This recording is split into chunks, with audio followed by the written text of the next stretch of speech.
Hello, welcome to Yummy Mummy's Kitchen. ഇന്ന് രാവിലെ എഴുന്നേറ്റപ്പോൾ തന്നെ പെട്ടെന്നൊരു മോഹം, ഒരു പൊതിച്ചോറ് കഴിക്കാൻ. അപ്പം തന്നെ തീരുമാനിച്ച് വേഗം കുറച്ച് കറികളും സെറ്റ് ചെയ്ത് പൊതിച്ചോറ് സെറ്റ് ചെയ്യാമെന്ന്. അപ്പോൾ നമ്മൾ ആദ്യം തന്നെ വിചാരിച്ചു എല്ലാ കറികളുടെയും ഒന്ന് വേഗം ഒന്ന് ഓടിച്ച് ചെറുതായിട്ട് എടുത്ത് ഒരു വീഡിയോ സെറ്റാക്കി എല്ലാവരെയും കാണിക്കാമെന്ന് വിചാരിച്ചു. അപ്പോൾ ആദ്യം തന്നെ നമ്മൾ ചെയ്തത് ബീട്രൂട്ട് തോരനാണ്.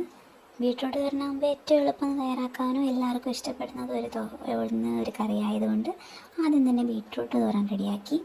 ബീട്രൂട്ട് തോരൻ ഉണ്ടാക്കുന്നത് എങ്ങനെയാണെന്ന് കാണണമെന്നുണ്ടെങ്കിൽ നമ്മുടെ യൂട്യൂബ് ചാനലിൽ വീഡിയോ അപ്ലോഡ് ചെയ്യുന്നതായിരിക്കും, നിങ്ങൾക്ക് കയറി കാണാവുന്നതാണ്.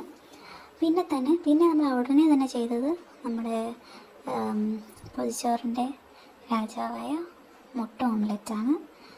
ഒരടിപൊളി ഓംലെറ്റ് ഉണ്ടാക്കി. നമുക്ക് ഓംലെറ്റ് ഇല്ലാതെ പൊതിച്ചോറ് ചെയ്യാൻ പറ്റില്ലല്ലോ, അങ്ങനെയാണല്ലോ. അത് റെഡിയാക്കിയ ഉടനെ തന്നെ നമ്മൾ ഒരു തേങ്ങാ ചമ്മന്തി അരച്ച് നമുക്ക് രാവിലെ തന്നെ കിട്ടിയ അയില എടുത്ത് വറുക്കാൻ തീരുമാനിച്ചു. അയില എടുത്ത് വറുത്ത് നല്ല മുളകൊക്കെ പുരട്ടി വറുത്തിട്ട് നമ്മുടെ മീൻ വറുത്തതിൻ്റെയൊക്കെ റെസിപ്പി വേണമെന്നുണ്ടെങ്കിൽ നമ്മുടെ യൂട്യൂബ് ചാനൽ അവൈലബിൾ ആണ്, ഇഷ്ടമുള്ളവർക്ക് കയറി നോക്കാവുന്നതാണ്.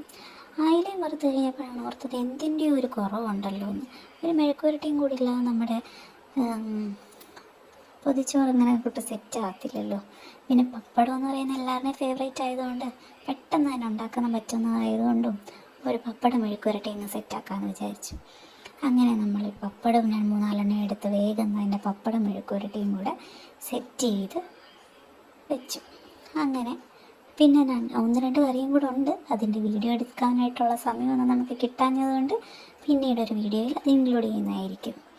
നമ്മുടെ അടിപൊളി മുട്ട വറുത്തതും പപ്പടം മെഴുക്കുവരട്ടിയും ചക്കക്കുഴയും നല്ല അടിപൊളി അയില വറുത്തതും ബീട്രൂട്ട് തോരനും ചമ്മന്തിയും ബീഫ് റോസ്റ്റും എല്ലാം ആയിട്ട് നമ്മുടെ കറികളെല്ലാം ഒരു സൈഡിൽ സെറ്റ് ചെയ്ത് വെച്ചു. ഇനി നമുക്ക് പൊതിച്ചോറ് കെട്ടുക എന്നുള്ള മെയിൻ പരിപാടിയിലേക്കാണ് നീങ്ങേണ്ടത്. അതിനാദ്യം തന്നെ നമ്മൾ ചോറ് വിളമ്പി, പൊതിച്ചോറിൽ ഒരുപാട് കറികളുണ്ട്, നമ്മൾ വളരെ കുറച്ച് ചോറ് എടുത്താൽ മതി. എന്നിട്ട് നമ്മൾ അതിലേക്ക് നല്ല അടിപൊളി ബീട്രൂട്ട് തോരൻ ആദ്യം തന്നെ വെച്ചു. പിന്നീട് ചക്കക്കുഴ, നമ്മുടെ ഏറ്റവും ഫേവറേറ്റ് പപ്പടം മെഴുക്കുവരട്ടി. എല്ലാവരും ട്രൈ ചെയ്ത് നോക്കണം കേട്ടോ, ഇതൊക്കെ നല്ല സൂപ്പർ കോമ്പിനേഷനാണ്, എല്ലാവർക്കും ഇഷ്ടപ്പെടും. പിന്നെ നമ്മുടെ ഫേവറേറ്റ് ചമ്മന്തി, നല്ല പുളിയൊക്കെ ഇട്ട് അടിപൊളിയായിട്ടുണ്ടാക്കിയ ചമ്മന്തി, അയില വറുത്തത്, എൻ്റെ ഫേവറേറ്റ് ബീഫ് റോസ്റ്റ്, പിന്നെ നമ്മുടെ രാജാവ് മുട്ട വറുത്തത്. ഇത്രയെടുത്ത് നമ്മൾ സെറ്റ് ചെയ്ത് വെച്ചിട്ട് നമ്മളിതൊരു 2 മണിക്കൂറെങ്കിലും മിനിമം നമ്മൾ പൊതിഞ്ഞ് മാറ്റി വെക്കണം. എന്നാലേ അതിൻ്റെ ആ ഇലയൊക്കെ ആയിട്ടുള്ള ഒരു ഫ്ലേവറൊക്കെ കിട്ടി അതിൻ്റെ കറക്റ്റ് ടേസ്റ്റ് നമുക്ക് കിട്ടത്തുള്ളൂ. അതുകൊണ്ട് നമ്മൾ നേരത്തെ തന്നെ പ്ലാൻ ചെയ്യുന്നുണ്ടെങ്കിൽ, പൊതിച്ചോറ് കഴിക്കാൻ പ്ലാൻ ചെയ്യുന്നുണ്ടെങ്കിൽ നേരത്തെ തന്നെ ഒരു 2 മണിക്കൂർ സെറ്റ് ചെയ്യുന്ന രീതിയിൽ നമ്മളെല്ലാം റെഡിയാക്കി വെക്കേണ്ടതാണ്. അതിനുശേഷം നമ്മളൊരു ഇലയൊക്കെ വാട്ടിയെടുത്ത് ഇതൊക്കെ ഫില്ല് ചെയ്തിട്ട് നമ്മളത് മടക്കി ഒരു പേപ്പറിലൊക്കെ പൊതിഞ്ഞ്, നമുക്ക് നോർമൽ പൊതിച്ചോറ് കിട്ടുന്ന എല്ലാവർക്കും അറിയാമല്ലോ, അതുപോലെ ഒരു ഇലയിലൊക്കെ പേപ്പറിലൊക്കെ പൊതിഞ്ഞ് ഒരു 2 മണിക്കൂർ മിനിമം വെക്കണം. എന്നാലും അതിൻ്റെ ഒരു ടേസ്റ്റ് 1 മണിക്കൂറെങ്കിലും എന്തായാലും വെക്കണം. അതിനുശേഷം നമ്മളത് തുറക്കുമ്പോൾ തന്നെ ഒരു മണം അടിക്കും.